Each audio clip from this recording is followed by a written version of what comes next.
first of all, give us some background on what happened to your daughter.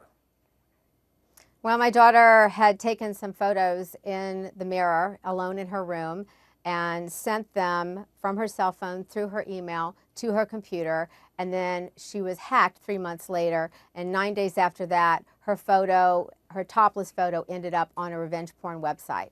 And that's how it all got started. That's the first time I heard about revenge porn. You've been called the Erin Brockovich of revenge porn ever since you started your campaign to go after these sites. What's been the most difficult obstacle you faced during this fight? Well, getting the photo down was extremely difficult because the website operator didn't want to comply with copyright law, even though we served him with the Digital Millennium Copyright Act notice or a takedown notice. He didn't want to comply with the law, and so I had to go through so many maneuvers to try to get this photo removed. And I also reached out to victims all over the country in order to help them get their photos removed. So it ended up being a really huge ordeal. These website operators tend to not be afraid of civil law. They're very afraid of law enforcement, and that's why criminal laws are so important to put them in place. But with civil law, most of them don't, these website operators don't have assets. They're not afraid that a victim is going to sue them because it's going to cost a victim $60,000 to bring a lawsuit to fruition, and then they're probably not going to get any money on the other end of the deal. And plus they have to have their names linked with the lawsuit, which means that they're going to be linked with nude pictures, which is exactly what these victims don't want to have happen. What's your response to what the Attorney General in California did today? I'm really encouraged. I'm so happy that law enforcement is taking this issue seriously.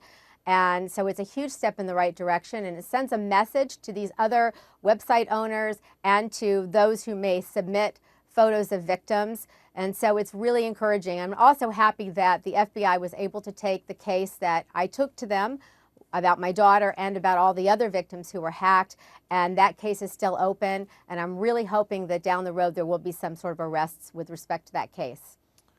I want you to listen to what the founder of one revenge porn site you've targeted had to say during an interview with ABC last year when he was asked whether he feels bad about what he does. I mean, to me, I don't know these people, and it's kind of anonymous to me. I think the people submitting it are the ones who should be, feeling bad when they do click that submit button. Given what your daughter went through, what would you say to him in response?